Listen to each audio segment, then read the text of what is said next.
Assalamualaikum warahmatullahi wabarakatuh. Salam sejahtera bagi kita semua. Semoga dimanapun kalian berada tetap sehat selalu. Amin ya rabbal alamin. Benar banget. Mungkin kita untuk mengawali acara podcast kita kali ini, alangkah lebih baiknya kita perkenalan terlebih dahulu. Betul, pepatah mengatakan Cakep. tak kenal maka tak sayang. Cakep. Jika sudah kenal jangan terlalu sayang. Aduh, lembut sekali ya Kak Aya ya.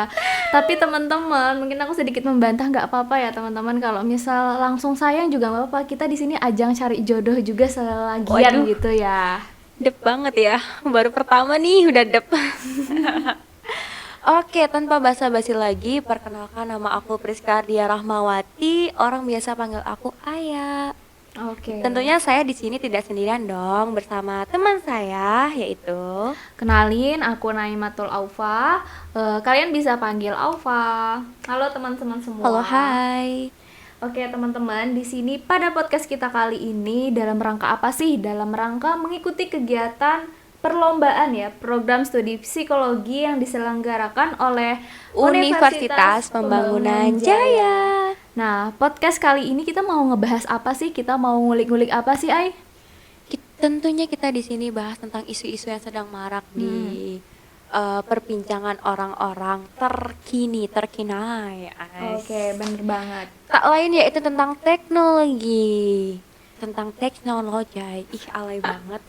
Nah, Oke. berkaitan dengan teknologi ini, kenapa? Karena masih banyaknya ya remaja yang lebih mengikuti budaya asing dibandingkan budaya kita sendiri. Betul banget. Padahal kalau kita pikir-pikir nih ya, Indonesia nih kaya loh. Kaya Bukan akan kaya apa? duit, Oh, ya, bukan. Kaya akan sumber daya alam. Bisa jadi tentang budayanya, ras, suku, agama, sangat beragam. Nah, terkait juga kita kan udah di zaman era canggih ya, dimana kita udah memasuki era industri 5.0. Betul banget.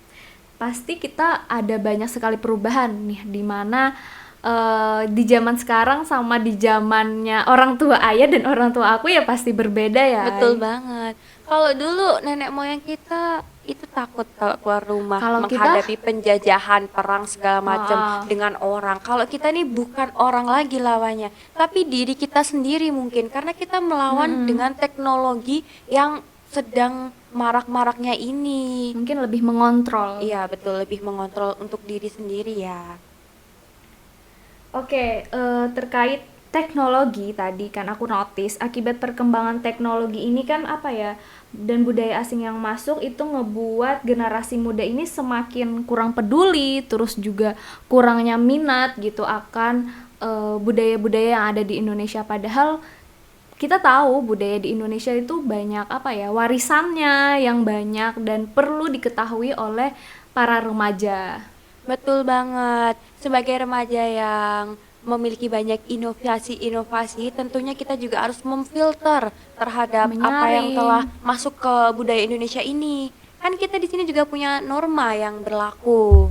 Nah, di Indonesia itu sendiri ya, banyak norma-norma yang harus dipatuhi oleh masyarakat Indonesia. Misal dari norma hukum, Norma agama, agama. sosial, kesopanan, begitu. Nah, setiap norma-norma itu pastinya juga memiliki sanksi jika kita melanggarnya. Benar banget. Seperti orang bilang, di mana bumi dipijak, patuhi aturan yang ada. Kok Sampai jadi ceplas-ceplas nervous? gitu ya.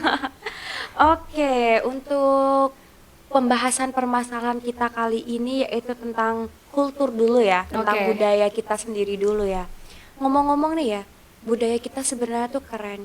Cuman dengan adanya budaya luar, mungkin ada sedikit perbedaan atau gesekan sedikit ya.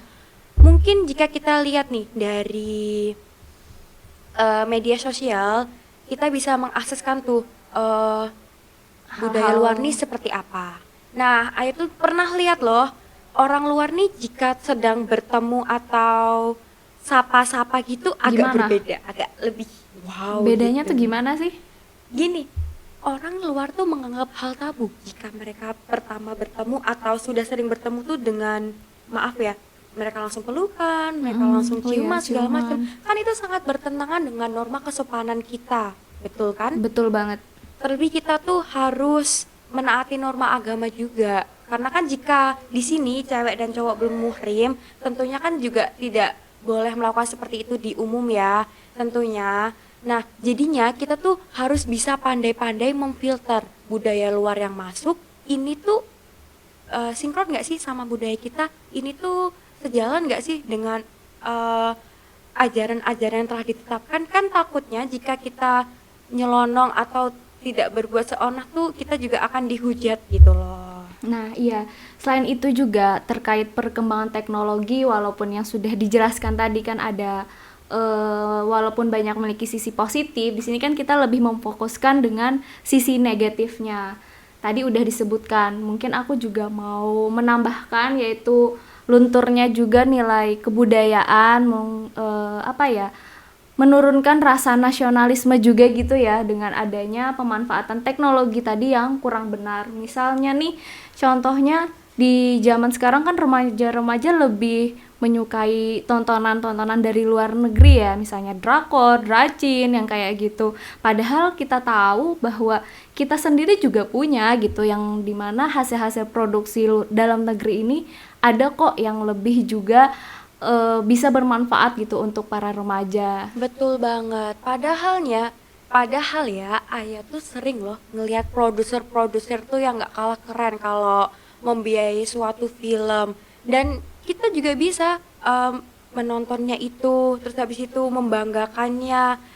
Atau bisa jadi kalian sendiri yang akan membuat film kan? Bener Mana banget. tahu habis dari dengar podcast kita ini kalian mau buat film terus menggemparkan dunia dan bisa mengekspos ke luar kan jadinya Indonesia bangga wah punya anak karya bangsa sendiri nih yang bisa mengeksposnya keluar kan jadinya bisa meningkatkan value dalam negeri gitu loh. Nah, terkait itu juga mungkin karena ini ya, masih banyaknya pandangan dari remaja itu sesuatu dari luar negeri itu lebih berharga gitu dari buatan Indonesia. Padahal tanpa kita sadari ya, kurangnya kebanggaan itu karena remaja kurang menggali Iya betul, kurang informasi. mengekspos gitu Nah, loh. mungkin mereka harus mencari tahu bahwa di Indonesia banyak loh kayak tempat-tempat bersejarah yang dimana itu bisa menambahkan rasa cinta mereka kepada Indonesia. Betul. Kan biasanya orang nih butuh healing ya, Ah. traveling, sekalian healing, sekalian traveling,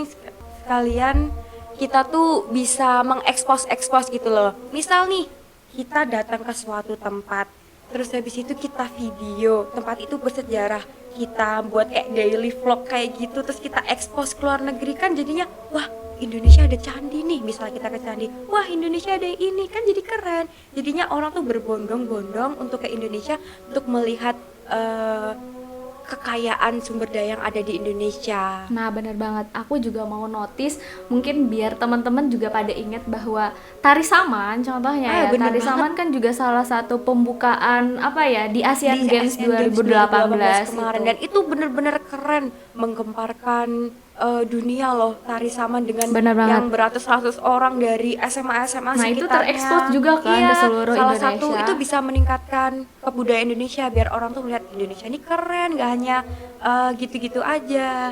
Kita sebagai anak bangsa nih harus bisa mengapresiasi bangsa sendiri agar nilai nasionalisme kita tidak tumbuh. Tidak Kok turun, menurun. Tidak turun sampai ngeblank ini.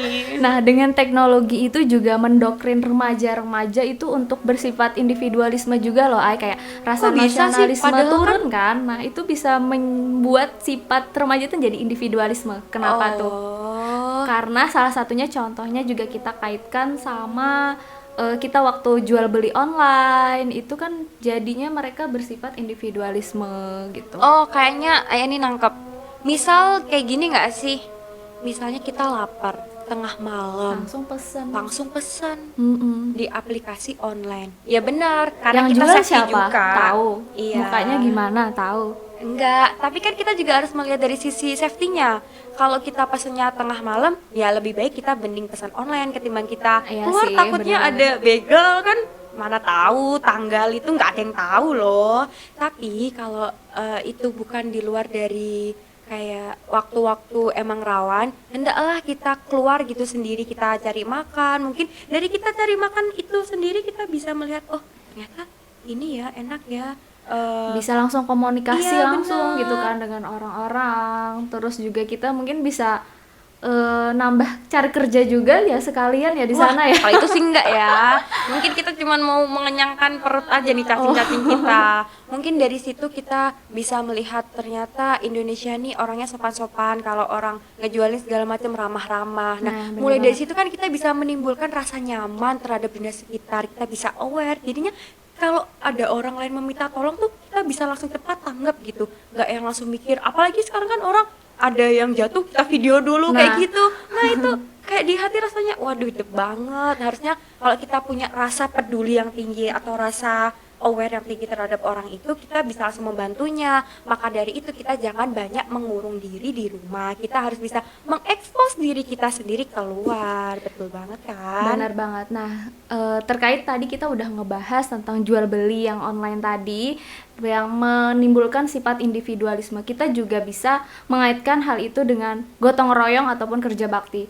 Ayah tahu kan kalau gotong royong sama kerja bakti itu salah satu apa ya ciri Ciri khas khas, dan budaya betul. dari Indonesia, dan mungkin dari budaya luar atau budaya asing nggak ada ya hal-hal yang seperti itu gitu. Nah, semisal dari kita tidak ada sikap untuk bergotong royong, itu tuh mungkin kurang apa ya, kita bersosialisasi, kita jadi ansos gitu kepada orang-orang. Betul banget, ciptakan rasa nyaman diri sendiri agar kita bisa langsung cepat tanggap kepada orang lain. Nah, bener Asik. banget. Oke, nggak terasa ya kita sudah berdiskusi Iya, banyak ini. Tentunya kalian juga bingung kan? Ini bicara solusinya banyak nih, gimana? gimana sih solusinya? Mm-mm. Kami punya tips and tricks. Apa aja tuh? Langsung saja. Yang pertama, kita harus bisa bersikap teliti, kritis, dan bijaksana dalam menghadapi budaya-budaya yang masuk. Kita harus bisa memfilternya. Nyaring. Yang kedua, peranan orang tua dan keluarga tentunya itu nggak kalah nggak kalah penting loh. Iya, karena kan keluarga ini salah satu figur utama juga ya, Betul yang banget. dimana untuk pertanggungjawaban terhadap masa depan anak-anak, dan keluarga juga lingkungan yang paling banyak waktunya. Terus juga kita harus punya rasa sikap aku cinta Indonesia, ay. Betul banget. Dengan kita menanamkan aku cinta Indonesia, maka kita bangga terhadap budaya bangsa kita sendiri. Dan kita juga harus meningkatkan keimanan dan ketakwaan kita juga. Kenapa? Karena agama ini kan apa ya, yang sangat penting bagi kebangsaan umatnya. Dan semisal kita sudah terbawa ke dalam kesesatan, maka agamalah yang menjadi apa ya? Tameng utama gitu ya, Tameng penolong. juga menjadi penolong umatnya agar kita menjadi yang lebih baik gitu. Betul banget. Tips dan trik dari kita bisa kalian tanamkan ke diri kalian sendiri. Tentunya biar bisa kalian menjadi orang yang cermat ke depannya. Oke, di penghujung acara ini Ayah punya pantun buat kalian semua. Apa tuh? Makan kismis dengan roti. Cakep. Buah naga dibeli hambali. Cakep. Salam manis dari kami, sehingga semoga Semoga kita bisa berjumpa. berjumpa kembali. Oke, aku balas pantun kamu ya, Ay. Siang hari makan kuaci. Cakep. Makannya bareng Bu Asi. Mantap. Cukup sekian dari kami ucapkan terima kasih. Wassalamualaikum warahmatullahi wabarakatuh. See you guys. Bye bye.